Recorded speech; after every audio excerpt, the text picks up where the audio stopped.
નમસ્તે મિત્રો, રાધે રાધે, જય શ્રી કૃષ્ણ મિત્રો. આજની વાર્તા સમજવા જેવી બનવાની છે, તો પ્લીઝ એકવાર છેલ્લે સુધી સાંભળજો. તો ચાલો આજની વાર્તા શરૂ કરીએ. વિદેશમાં રહેતો દીકરો જ્યારે અંતિમ સંસ્કારમાં પહોંચ્યો અને તેણે તેની માના હાથ પર ઈજાના નિશાન જોયા તો તે આશ્ચર્યચકિત થઈ ગયો અને નોકર સાથે વાત કરતા નોકરે જે કહ્યું તે સાંભળીને તે શબ્દ થઈ ગયો. કારણ કે સુહાના વિદેશથી પાછી આવી કે તરત જ તેના ભાઈઓ માના મૃતદેહ સ્મશાન ગૃહ લઈ જઈ રહ્યા હતા. તેથી તે સીધી સ્મશાન ગૃહ પહોંચી ગઈ.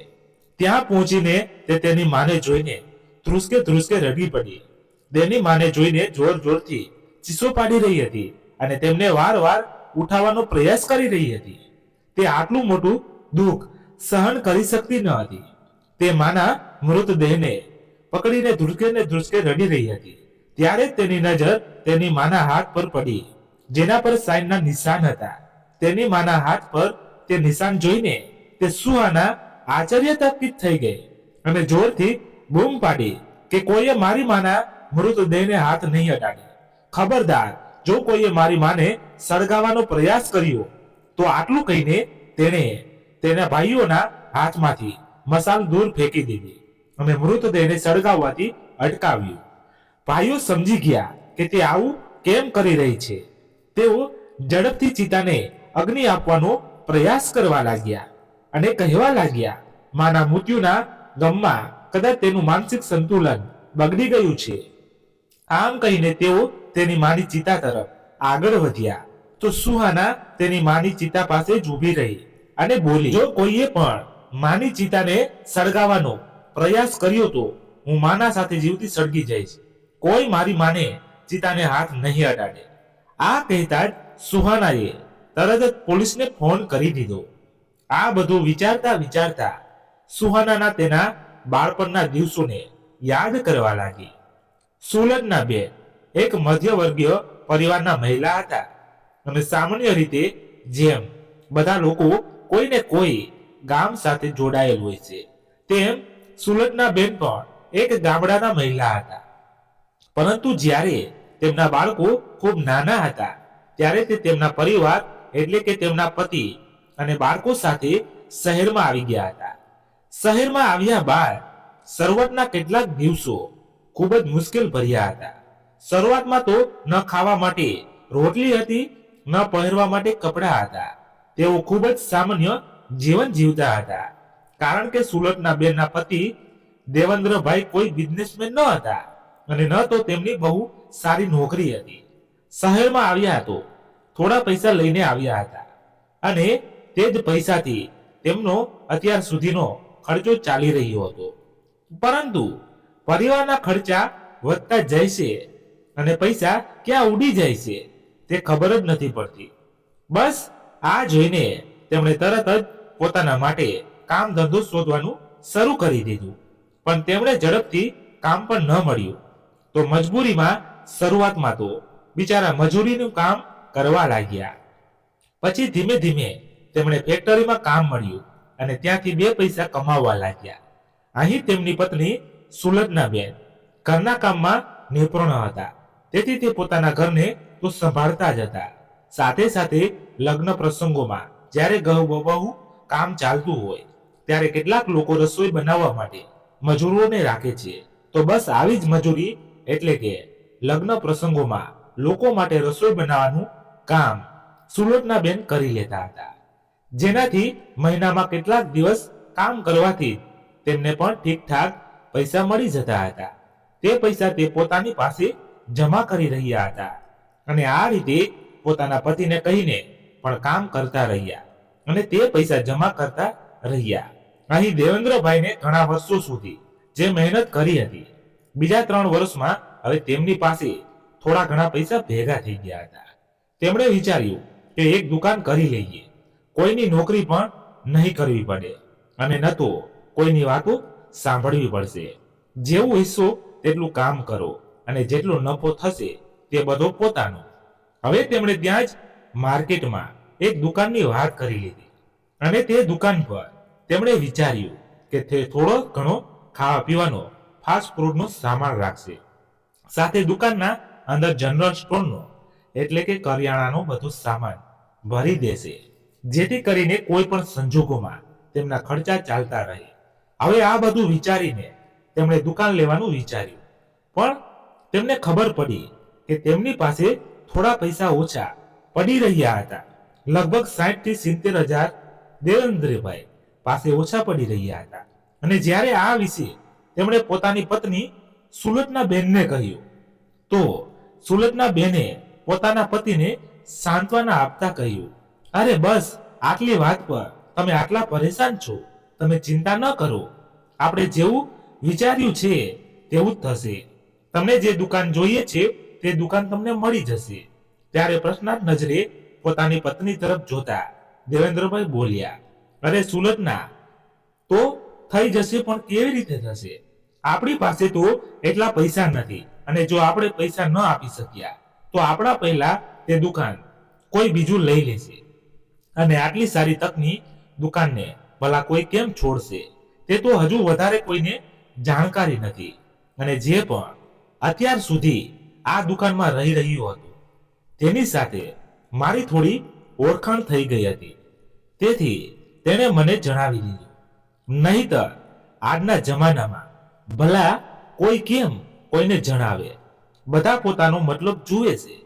ત્યારે સુલતના બેને તેમના એ જ પૈસામાંથી પોતાના પતિને પૈસા કાઢીને આપી દીધા, જે તે આટલા સમયથી પોતાના ખાતામાં જમા કરી રહ્યા હતા, અને અત્યાર સુધી તેમની પાસે ઘણા પૈસા ભેગા થઈ ગયા હતા. તો સુલતના બેને બેંક જઈને 70,000 લાવીને પોતાના પતિના હાથમાં આપી દીધા. આલો, બાકીની રકમ અને જઈને તે દુકાન લઈ લો. હવે વાતચીત કર્યા બાદ આખરે દુકાન ખરીદી લીધી, અને દુકાન ખરીદ્યા બાદ તેમણે પોતાના પ્લાન મુજબ તેમાં બધું સામાન ભરી લીધો. કારણ કે દુકાન પર કરિયાણાની હતી, એટલે કે જનરલ સ્ટોર હતો. તે થોડા દિવસોમાં દુકાન ઠીક ચાલવા લાગી, અને સુલતના બેન અને તેમના પતિ હવે આ રીતે દુકાન સંભાળવા લાગ્યા. લગભગ આવનારા 2 વર્ષોમાં તેમનો હિસાબ કિતાબ સુધરવા લાગ્યો. બાળકોનો અભ્યાસ પણ તે સારી રીતે કરાવી રહ્યા હતા. અને હવે સૌથી પહેલા દેવેન્દ્રભાઈએ પોતાની પત્ની સુલતના બેનનું કામ છોડાવ્યું, અને તેમણે કહ્યું કે તેઓ આરામથી ઘરે રહીને બાળકોનું ધ્યાન રાખે, કારણ કે હવે તેમને કામની એટલી કોઈ જરૂર નથી જેટલી બાળકોને તેમની માની છે. હવે જ્યારે સુલતના બેનના પતિએ કહ્યું, તો તેમણે પણ કામ ધંધો બધું છોડીને પોતાના બાળકો પર ધ્યાન આપ્યું. તેમની આર્થિક સ્થિતિ પણ સુધરી ચૂકી હતી, તો તેમના માટે હવે તેમના બાળકોથી વધારે જરૂરી કંઈ ન હતું. અહીં સમયની સાથે સાથે દેવેન્દ્રભાઈની દુકાન જામી ગઈ, અને તે ઠીકઠાક પૈસા પણ કમાવા લાગ્યા. અને ઈશ્વરની કૃપાથી સમયની સાથે સાથે તેમની દુકાન અને દુકાનદારી વધતી જ રહી હતી. હવે તેમના બાળકો સરકારી શાળામાં ન જતા ખાનગી શાળામાં જવા લાગ્યા, અને તેઓ એક સારી જિંદગી જીવવા લાગ્યા હતા. પરંતુ હજી સુધી ભાડાના મકાનમાં જ રહી રહ્યા હતા.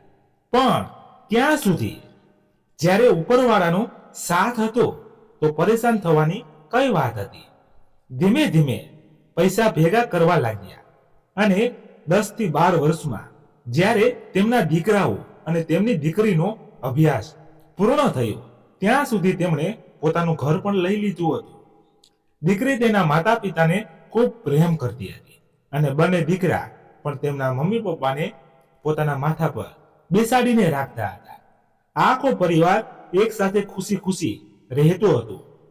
બધા લોકો એકબીજાની પરવાહ અને સન્માન કરતા હતા, એકબીજાને ખૂબ પ્રેમ કરતા હતા. પરંતુ સમય હંમેશા એક સરખો નથી રહેતો. સમયની સાથે સાથે સંબંધો બદલાય છે, અને સંબંધો બદલાવાની સાથે તે સંબંધોમાં પરિવર્તન આવવાનું પણ સ્વાભાવિક વાત છે. ક્યારેક માણસ લગ્ન પછી બદલાઈ જાય છે, તો ક્યારેક સમય અને સંજોગોની સાથે. ખેર, હાલ તેમના સમય અને સંજોગો બંને ખૂબ જ સારા હતા. બાળકોનો અભ્યાસ પૂરો થયો, અને હવે તેઓ ગ્રેજ્યુએશન કરવા લાગ્યા. દેવેન્દ્રભાઈએ મકાન અને દુકાન બંને પોતાના જ નામે લઈ લીધા હતા. અને જેમ કે તમે સૌ જાણો છો, સમયની સાથે દેવેન્દ્રભાઈની દુકાન ઠીક ચાલવા લાગી હતી. પોતાના મકાન માટે દેવેન્દ્રભાઈ એક તરફ પૈસા ભેગા કરી રહ્યા હતા, ત્યાં બીજી તરફ તે પોતાની આવકનો સ્ત્રોત વધારવા માટે પણ કંઈક વિચારી રહ્યા હતા. તેમણે બીજી તરફથી પૈસા જમા કરી રાખ્યા હતા અને થોડા સમય બાદ તેમણે એક બીજી દુકાન પણ ખોલી લીધી હતી, કારણ કે તેમના બાળકો તો અભ્યાસ કરી રહ્યા હતા અને તે એક દુકાનને સંભાળતા હતા. તેથી તેમણે બંને દુકાનો પર કામ કરવાવાળા છોકરાઓ રાખ્યા હતા, જેથી તે આરામથી દુકાન ચલાવી શકે. હવે એકલા દેવેન્દ્રભાઈ બંને દુકાનોનું કામ સંભાળતા હતા. ક્યારેક કોઈક દુકાન પર બેસી જતા તો ક્યારેક કોઈક દુકાન પર બધું કામ તેમણે પોતાના મજૂરોના હાથ પર નહોતું છોડ્યું, કારણ કે બે માની પણ ખૂબ મોટી વસ્તુ છે. બે પૈસા જોઈને ક્યારે માણસના મનમાં લાલચ આવી જાય છે તે ખબર નથી પડતી. તેથી તેમણે પોતાની દુકાનનું બધું લેવડ દેવડ અને સામાનની દેખરેખ પોતે જ કરી. દુકાન પર કામવાળા છોકરાઓને પોતાના બાળકોની જેમ માનીને તેમને ખૂબ પ્રેમથી રાખ્યા અને બીજી તરફ તેમના બાળકો અભ્યાસ કરી રહ્યા હતા. બંને દીકરાઓ બાદ તેમની દીકરી ખૂબ નાની હતી. લોકોના ત્યાં દીકરા થતા હશે માનતા હતી, પરંતુ અહીં તો દેવેન્દ્રભાઈની દીકરી સુહાના ખૂબ મહેનતો બાદ થઈ હતી અને તેથી તે ઘરમાં સૌથી નાની અને ખૂબ તોફાની પણ હતી. તેથી પરિવારના બધા સભ્યો તેને ખૂબ જ પ્રેમ કરતા હતા. લાડ પ્યારથી ઉછરેલી સુહાના તેના માતા પિતાની શાન અને તેના ભાઈઓની જાન હતી. બધા ખૂબ પ્રેમ કરતા હતા. સમય વીતવાની સાથે અહીં તેમના દીકરાઓનું ગ્રેજ્યુએશન પણ પૂર્ણ થઈ ગયું. અહીં દીકરાઓના ગ્રેજ્યુએશન બાદ તેમના દીકરાઓએ તે શું કામ કરવા માંગે છે તેમણે પોતાના દીકરાને બેસાડીને તેમની સાથે વાત કરી અને જાણવા માંગ્યું કે તેમના બાળકો આખરે શું કરવા માંગે છે. તે પોતાના અભ્યાસ મુજબ કોઈ નોકરી શોધવા માંગે છે કે પછી પોતાના પપ્પાનું જ કામ સંભાળવા માંગે છે. તો તે સમયે તે લોકોએ કહ્યું કે પપ્પા, તમને જે ઠીક લાગે અમે તે કરવા માટે તૈયાર છીએ, પણ અભ્યાસુ હોય તેમનું પહેરવું ઓઢવું હોય કોઈ વસ્તુમાં દખલગીરી નહોતી કરી. જે તેમનું મન કરતું તેવું જ કરતા હતા. તો તેથી તેમણે તેમના જીવનનો એક મહત્વપૂર્ણ નિર્ણય એટલે કે પોતાનું ભવિષ્ય બનાવવાનો નિર્ણય લેવા માટે પણ જાતે જ કહ્યું કે તે શું કરવા માંગે છે તે પોતે નક્કી કરે. જો તે નોકરી કરવા ઈચ્છે તો પણ કરી શકે છે, અને જો તેઓ પોતાના માતા પિતા સાથે દુકાન પર બેસવા ઈચ્છે, તેમની આસપાસ રહીને તેમનું ધ્યાન રાખવા ઈચ્છે તો તે પણ કરી શકે છે. તેમનું સારું એવું કામ ધંધો હતો, તેમને ભલા નોકરીની શું જરૂર હતી. હવે દીકરાએ કંઈક નક્કી કર્યું અને કહ્યું કે પપ્પા, અમે નોકરી શોધી લઈશું. જ્યારે અમે આટલો અભ્યાસ કર્યો છે તો એકવાર પોતાની ફિલ્ડથી સંબંધિત કામ કરવામાં શું ખરાબી છે. દર વખતની જેમ દેવેન્દ્રભાઈએ આ વખતે પણ પોતાના બાળકોનો સાથ આપ્યો અને કહ્યું, બેટા, જેવું તું ઈચ્છે તેવું કર, તારા પર કોઈ દબાણ નથી. આ તારા જીવનના નિર્ણયો છે તો તું જાતે જ કર. તેથી તેમણે પોતાના બાળકો પર દબાણ ન નાખ્યું અને તેમના દીકરાઓ પોતાના અભ્યાસ મુજબ નોકરી શોધવા લાગ્યા. જ્યારે થોડા સમય સુધી તેમને નોકરી ન મળી તો તેમણે નક્કી કર્યું કે તેઓ પોતાના પપ્પાની દુકાન પર બેસી જશે. કમસે કમ કંઈક કામ તો થશે જ. પછી સૌથી મોટી વાત તો એ હતી કે જ્યારે તેમનો પોતાનો ધંધો હતો તો નોકરી કરવાની શું જરૂર હતી.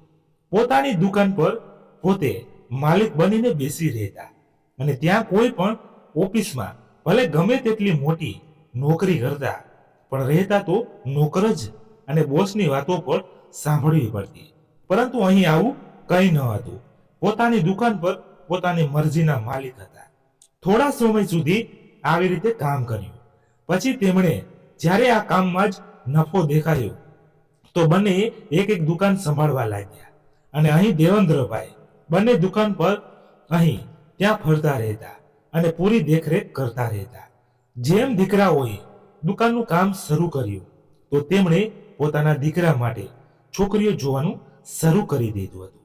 જ્યારે દીકરાઓએ દુકાન સંભાળી ત્યારે તેમણે પોતાના બંને દીકરાઓના લગ્ન કરી દીધા અને હવે જોત જોતામાં સમય વીતતો જઈ રહ્યો હતો. અહીં તેમની દીકરી હજુ ગ્રેજ્યુએશનના ફર્સ્ટ યર્સમાં હતી અને પોતાનો અભ્યાસ કરી રહી હતી. તેમની દીકરી ભણતરમાં ખૂબ હોશિયાર હતી અને તે કંઈક મોટું કરવા ઈચ્છતી હતી. દીકરીએ 12મા પછી વિદેશ જઈને અભ્યાસ કરવાની ઈચ્છા વ્યક્ત કરી, પરંતુ તેને વિદેશ મોકલવાની વાત લઈને સુલોચના બેન અને તેમના પતિ દેવેન્દ્રભાઈ કંઈ નક્કી કરી શકતા ન હતા. બાળકો સાથે બેસીને તેમને સ્પષ્ટ વાત કરી તો સમજાયું કે પૈસાના ખર્ચાના કારણે તે પોતાની દીકરીને ત્યાં મોકલવા નહોતા ઈચ્છતા, કારણ કે સમયની સાથે સાથે ખર્ચા પણ વધી રહ્યા હતા. દીકરાઓના લગ્ન પછી પરિવારમાં પણ ઘણા ખર્ચા વધી ગયા હતા અને લગ્નનો ખર્ચ થયો હતો તે અલગ અને લોન પણ લીધી હતી, તેથી તેનો હપ્તો પણ જઈ રહ્યો હતો. કમાણી તો બધાને દેખાય છે, પણ ખર્ચા તો તે જ જાણે છે જે કમાઈ રહ્યો હોય. બસ કંઈક આવું જ હતું, પરંતુ ખર્ચા પણ તે જ રીતે હતા. તેથી તેમણે પોતાની દીકરીને વિદેશ મોકલતા પહેલા ખૂબ વિચારવું પડ્યું હતું. તેમણે 12મામાં આવતા જ જ્યારે દીકરીએ તેમણે કહ્યું હતું કે મારે વિદેશ જઈને અભ્યાસ કરવો છે, તો તેમણે તેને સમજાવ્યું હતું કે બેટા, તને પરદેશ જઈને અભ્યાસ કરવાની કોઈ રોકશે નહીં, પરંતુ તારે મહેનત કરીને અભ્યાસ કરવો પડશે. અને અમે સાંભળ્યું છે કે સરકાર પણ આવા બાળકોની મદદ કરે છે, જે મહેનત કરે છે, અભ્યાસ કરે છે અને આગળ વધવા ઈચ્છે છે. કેટલાક ફોર્મો નીકળે છે, કદાચ વિદેશમાં અભ્યાસ કરવાનો મોકો મળે છે, તે પણ સરકારના ખર્ચે. તો બેટા, એકવાર તું પણ તે અભ્યાસ કરીને જોઈ લેજે. આ વાત તેમની દીકરી સુહાનાને પણ સમજ આવી અને તેણે 12મામાં ખૂબ મહેનત કરીને તે પરીક્ષા પાસ કરી લીધી અને હવે તે વિદેશમાં અભ્યાસ કરવા માટે જઈ ચૂકી હતી અને પૂરું મન લગાવીને વિદેશમાં અભ્યાસ કરી રહી હતી. અને અહીં ઘરે દીકરીના ગયા પછી બે વહુઓ હતી, તેથી દીકરીની ઉણપ એટલી અનુભવાતી ન હતી અને બંને વહુઓ બહેનોથી, તેથી તે બંનેમાં અંદરો અંદર ઠીકઠાક બનતું હતું.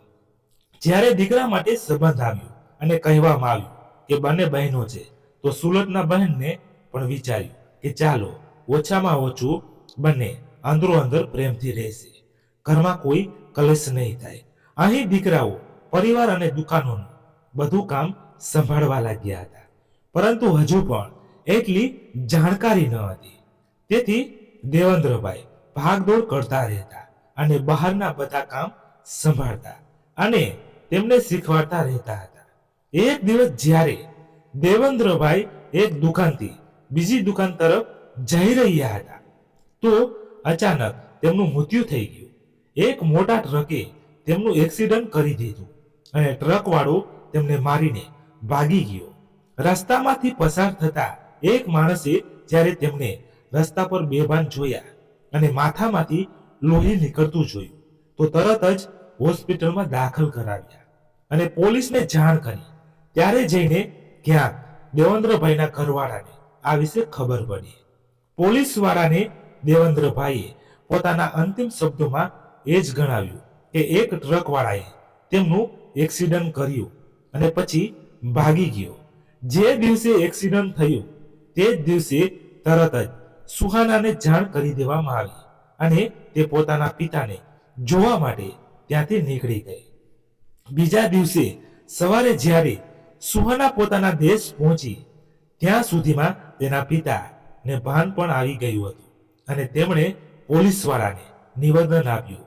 તેમાં તેમણે એક્સિડન્ટ વિશે જણાવ્યું અને પોતાના દીકરા અને દીકરીને બોલાવીને તેમણે એ જ સમજાવ્યું કે બેટા, મેં મારા જીવતા જીવ તમારી માને ખૂબ પ્રેમ અને ખૂબ સન્માનથી રાખી છે.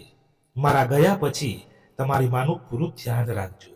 ક્યારેય કોઈ વસ્તુ માટે હેરાન ન કરતા, તેનું પૂરું ધ્યાન રાખજો. કદાચ હું તેનું ધ્યાન હવે નહીં રાખી શકું. પોતાના બાળકો માટે તેમના આ શબ્દો એક છેલ્લા શબ્દો હતા. તે પછી જ્યારે દેવેન્દ્રભાઈએ પોતાની આંખો બંધ કરી, તો ફરી તેમણે ક્યારેય પોતાની આંખો ન ખોલી. પોતાના પતિના જવાનું આઘાત સુલતના બેન માટે ખૂબ ઊંડો હતો, જેના સહારે તેમણે જીવનના દરેક સુખ દુઃખને હસતા હસતા પાર કરી લીધું હતું. આજે તે જ જીવનસાથી તેમનો સાથ છોડીને જઈ ચૂક્યા હતા. ખૂબ મુશ્કેલીથી તેમણે પોતાને સંભાળ્યા. અને પછી જ્યારે કોઈ માણસ આપણને છોડીને જતો રહે તો તે પછી પણ જિંદગી તો જીવી જ પડે છે ને. જિંદગી ખતમ નથી થઈ જતી, બસ જતા રહ્યા હતા. પણ તેમના બાળકોની પોતાના કર્તવ્યો નિભાવવાના હતા અને પોતાની જિંદગી જીવવા સાથે બધાને સત્યનો સ્વીકાર કરી લીધો. દીકરી ફરીથી વિદેશ પોતાનો અભ્યાસ કરવા જતી રહી. હકીકતમાં સુહાનાને શરૂઆતથી ડોક્ટર બનવાનો ખૂબ શોખ હતો અને આના જ અભ્યાસ માટે તે વિદેશ ગઈ હતી. દીકરાઓએ દુકાન સારી રીતે સંભાળી લીધી. તેઓ પોતાના વિસ્તારમાં એક સારા એવા આદરણીય માણસ હતા, જેમની વાતનું ખૂબ માન અને સન્માન રાખવામાં આવતું હતું. જ્યારે દેવેન્દ્રભાઈનું મૃત્યુ થયું તેના કેટલાક મહિના પછી જ સુલતના બેનના ઘરમાં એક પત્ર આવ્યો અને પછી થોડા સમય બાદ નાની વહુને પણ એક દીકરી થતા પરિવારમાં ખુશીનો માહોલ હતો. હવે બાળકોના સહારે તેઓ પોતાનું દુઃખ ભૂલવાનો પ્રયાસ કરતા હતા. જ્યારે બાળકો સાથે રહીને તો બિલકુલ ટેન્શન ફ્રી રહેતા હતા. કોઈ ચિંતા નથી રહેતી. સુલતના બેન પોતાના પુત્ર પુત્રી સાથે મળીને આ બધું ભૂલવાનો પ્રયાસ કરી રહ્યા હતા અને અહીં તેમની વહુ અને દીકરા જે હવે બધી જવાબદારી સંભાળી રહ્યા હતા. હવે બધા કામ તો કરી રહ્યા હતા. તેમના દીકરા અને વહુ સાથે બધા પૈસા પણ તેમના હાથમાં હતા. જ્યાં સુધી દેવેન્દ્રભાઈ જીવતા હતા ત્યાં સુધી સુલતના બેનને એક પણ પૈસો માગવાની જરૂર નહોતી પડતી. કેટલાક પૈસા આપી દેતા હતા. દરેક માણસની પોતાની કેટલીક જરૂરિયાતો હોય જેના માટે તેને પૈસાની જરૂર હોય છે. પરંતુ જ્યારે પોતાના દીકરાને આ કહી દીધું, બેટા તારા પિતાજી તો મને મારા ખર્ચા માટે દર મહિને કેટલાક પૈસા આપી દેતા હતા. હું અને તારા પિતાજી એક અનાથ આશ્રમ સાથે જોડાયેલા હતા અને તે દર મહિને મને 5,000 આપતા, જેમાંથી હું મારા માટે 2,000 અને 3,000નો થોડો ઘણો ખાવા પીવાનો સામાન તે બાળકોને આપતી હતી. તો આનાથી પણ બાળકો ખૂબ ખુશ રહેતા હતા. તો હું ઈચ્છું છું કે તું પણ મને પોતાના પિતાની જેમ આવું જ કર.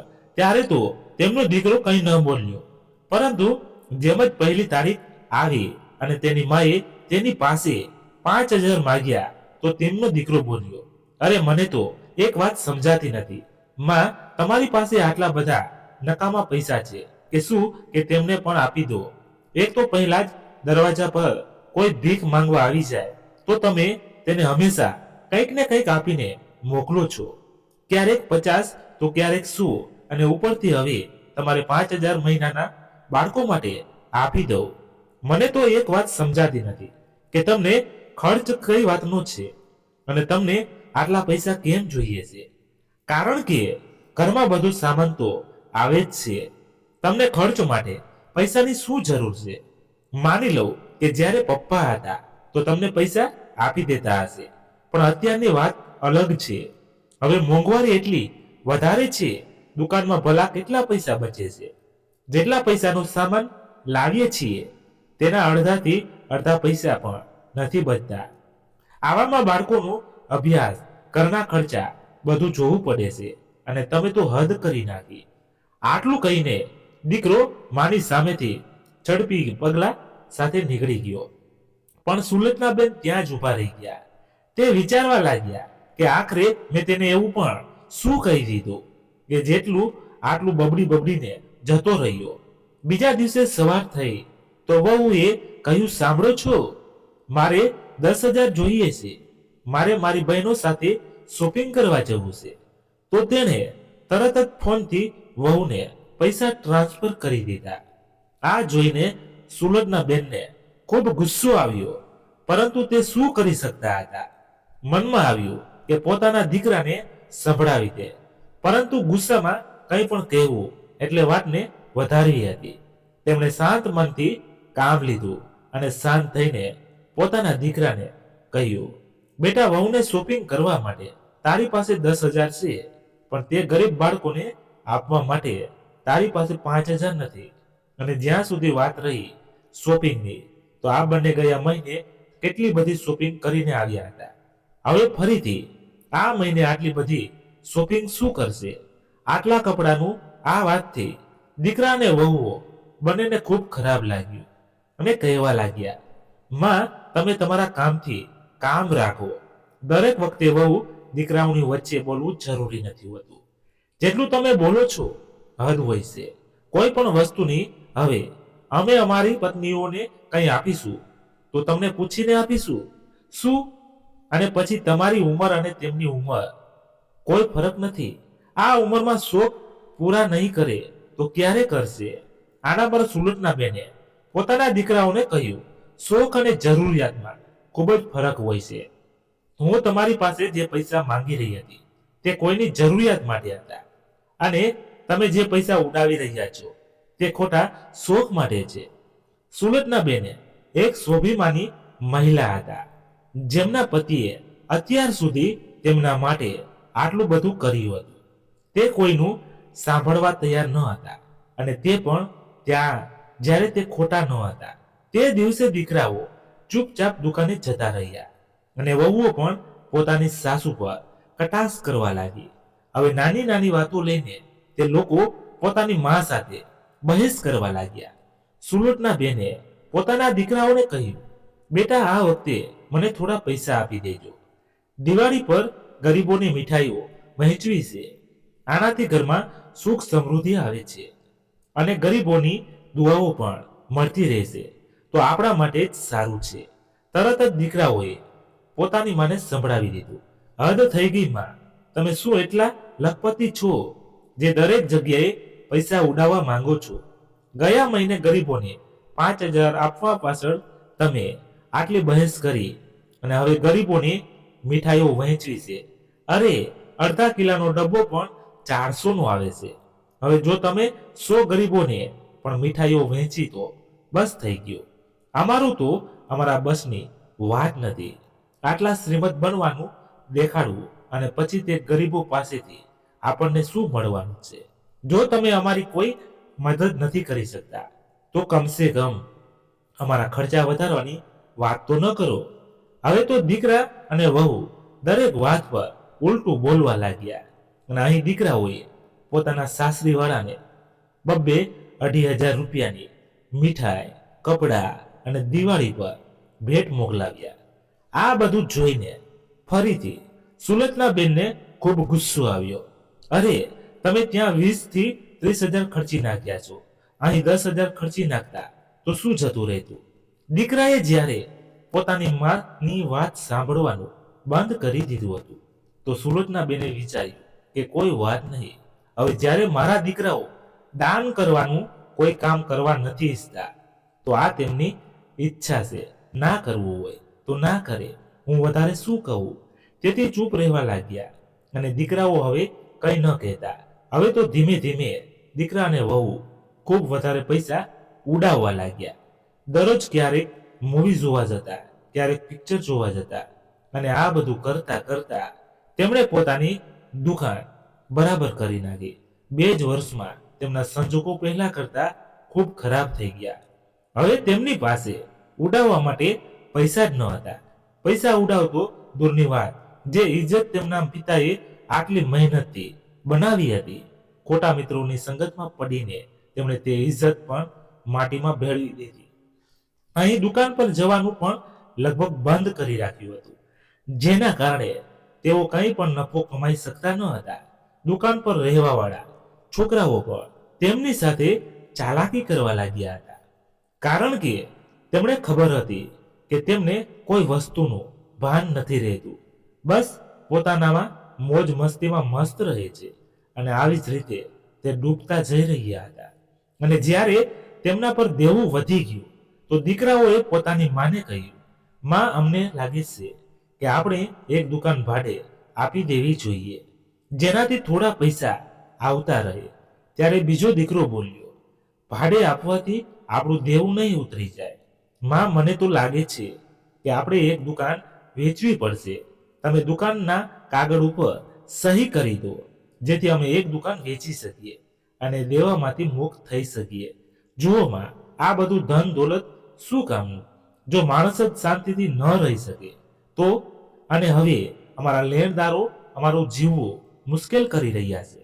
તેથી કૃપા કરીને તમે આ કાગળિયા પર સહી કરીને આ દુકાને વહેંચી દો, જેના પૈસાથી અમે અમારું દેવું ઉતારી શકીએ.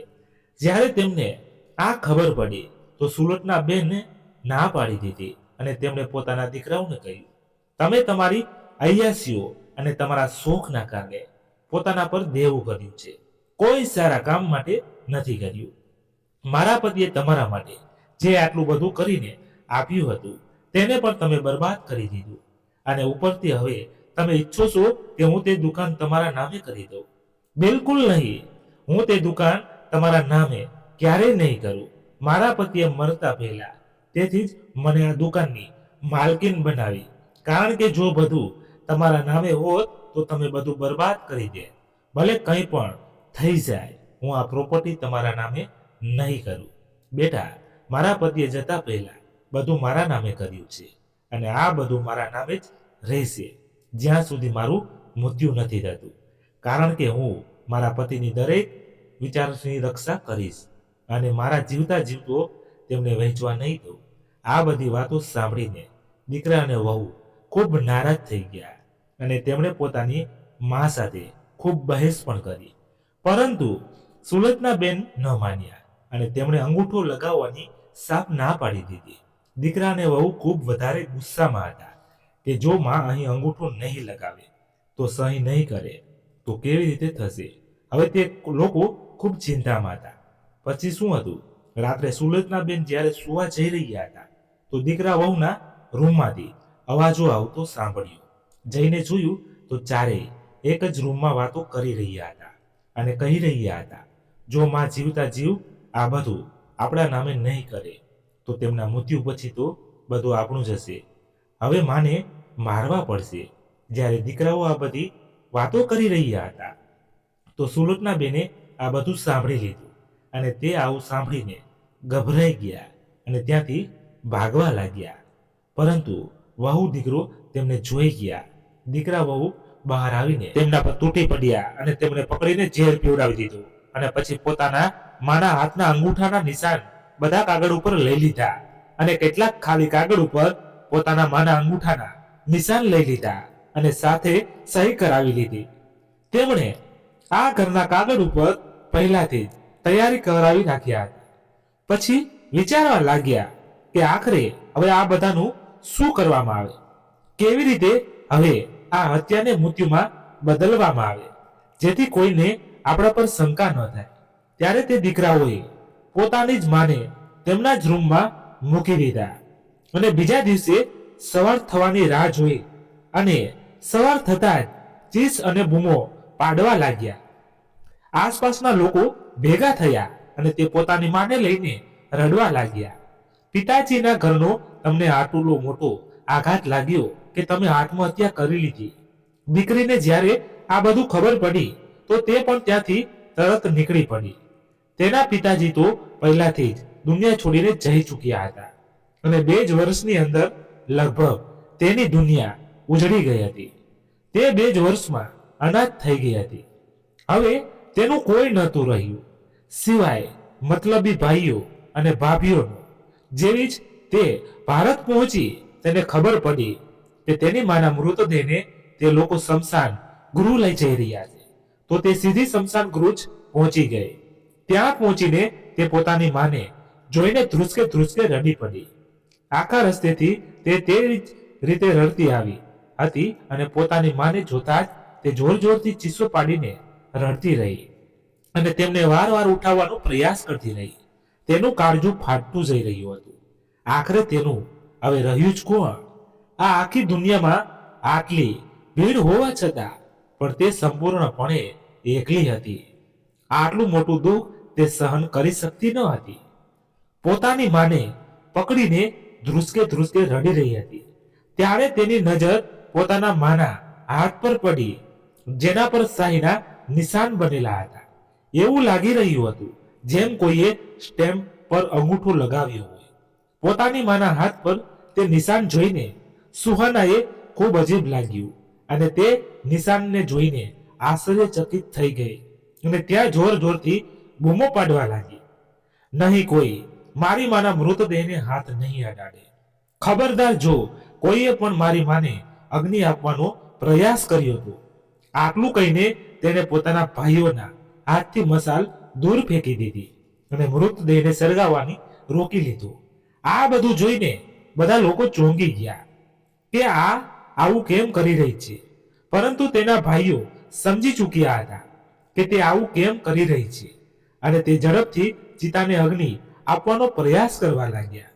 અમે કહેવા લાગ્યા, માના મૃત્યુના ગમમાં કદાચ તેનું માનસિક સંતુલન બગડી રહ્યું છે, પરંતુ આપણે માની આત્માને શાંતિ માટે આ તો કરવું જ પડશે. આ બધું કહેતા કહેતા તે લોકો પોતાની માની ચિતા તરફ આગળ વધ્યા તો સુહાના પોતાની માની ચિતા પાસે જઈને ઊભી રહી ગઈ અને બોલી, જો કોઈએ પણ માની ચિતાને અગ્નિ આપવાનો પ્રયાસ કર્યો તો હું મા સાથે જીવતી સળગી જઈશ.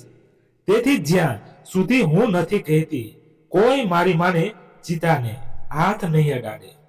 આ કહેતા જ સુહાનાએ તરત પોલીસને ફોન કરી દીધો. પોલીસને ફોન પર વાત કર્યા બાદ સુહાના પોતાની માની ચિતાને વળગીને ત્યાં જ રોકાઈ ગઈ અને રડવા લાગી. આટલી જ વારમાં ભાઈઓએ ખૂબ પ્રયાસ કર્યો કે તે કોઈ પણ રીતે પોતાની માની ચિતાને આગ લગાવી દે, પરંતુ ગામવાળાઓની સામે જ્યારે સુહાનાએ પોતાને પણ અગ્નિ સમર્પિત કરવાની ધમકી આપી તો બધા લોકો રોકાઈ ગયા અને આટલો સમય સુહાના માટે પૂરતો હતો. આટલી જ વારમાં ત્યાં પોલીસ પણ પહોંચી ચૂકી હતી.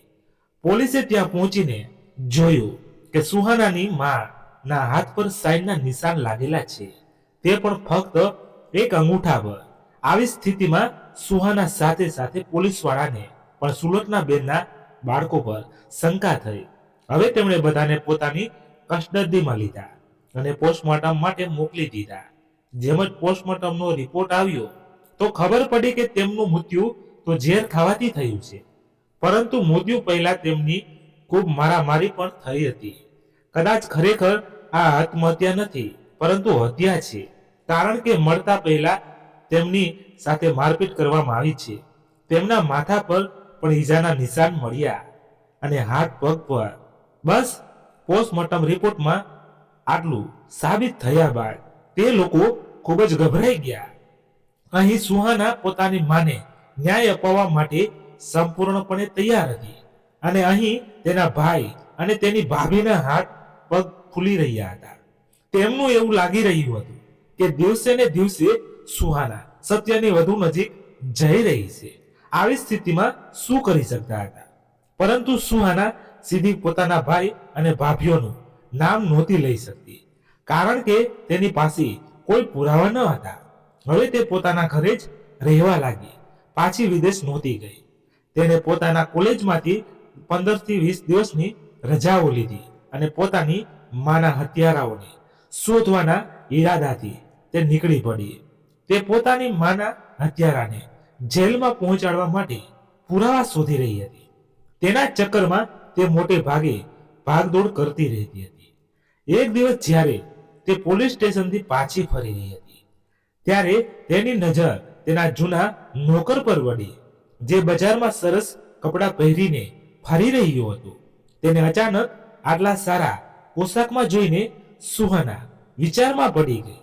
આખરે તેને પાસે આટલા પૈસા ક્યાંથી આવ્યા? પોતાની શંકાને વિશ્વાસમાં બદલવા માટે તેણે પોલીસવાળાને બોલાવ્યા અને બધી વાતો જણાવી. પોલીસે પણ શંકાના આધારે તેને કસ્ટડીમાં લઈ લીધો અને થોડી કડકાઈથી પૂછ્યા બાદ તેણે જણાવી દીધું કે હકીકતમાં જે રાત્રે સુલજના બેનના દીકરાઓએ તેમનું કતલ કર્યું હતું તે રાત્રે આ નોકર તેના ઘરમાં જ હતું અને તેમણે તેની માને મારતા જોઈ લીધા હતા. તે પોતાની માને ઝેર પીવડાવી રહ્યા હતા ત્યારે આ નોકરે તેમને જોઈ લીધા હતા. તે લોકોએ તેને પોતાનું મોં બંધ રાખવા માટે ખૂબ બધા પૈસા આપ્યા હતા, પૂરા 50 લાખ આપ્યા હતા આ વાતને રહસ્ય બનાવી રાખવા માટે. જ્યારે નિવેદન લીધું, બધું સાંભળ્યું તો તેના રૂવાટા ઊભા થઈ ગયા કે કેટલી બેદર્દીથી બે દીકરાઓ પોતાની માને મારી નાખી. સુહાનાએ ગુસ્સામાં આવીને પોતાના ભાઈઓને ખૂબ વાતો સંભળાવી અને ગુસ્સામાં આવીને તેણે તેમના પર હાથ પણ ઉપાડી દીધો. પરંતુ પોલીસવાળાએ સુહાનાને તેમનાથી દૂર કરી અને કહ્યું, મેડમ, તમે નિશ્ચિત રહો, તેમના કર્મોની સજા તો તેમને અમે અપાવીશું. અને આખરે સુહાનાના ભાઈ અને ભાભી બધાને જેલ થઈ ગઈ. જેમણે જેવા કર્મો કર્યા હતા તે તેમના કર્મોની સજા ભોગવી રહ્યા હતા અને આજે જેલમાં કેદ છે. ત્યાં સુહાનાએ બંને દુકાનને સારી રીતે સંભાળી અને આવી જ રીતે ભરોસામંદ છોકરાઓને દુકાન ઉપર છોડી દીધા અને વિદેશ રહીને પોતાનો અભ્યાસ ચાલુ રાખ્યો. કારણ કે 1 વર્ષથી પણ ઓછા સમયનો તેનો અભ્યાસ બાકી હતો. તો તે ઝડપથી પોતાના અભ્યાસ પૂરો કરીને પાછી ફરી અને પોતાના ભત્રીજા અને ભત્રીજાઓને, જેને તેને બોર્ડિંગ સ્કૂલમાં મૂક્યા હતા, તેમને બોર્ડિંગ સ્કૂલથી લઈને પોતાના ઘરે પહોંચી. તેણે પોતાના માતા પિતા અને એક દીકરી હોવાનો ફરજ નિભાવ્યો. તો મિત્રો, વાર્તા અહીં પૂર્ણ થાય છે. તો તમારો અભિપ્રાય કોમેન્ટમાં જરૂરથી જણાવજો. વાર્તા પસંદ આવી હોય તો એક લાઈક કરી તમારા મિત્રો સાથે શેર કરજો. ધન્યવાદ. ફરી મળીએ નવી વાર્તા સાથે. ત્યાં સુધી તમારા પરિવાર સાથે ખુશખુશાલ રહો. જય હિન્દ, જય ભારત.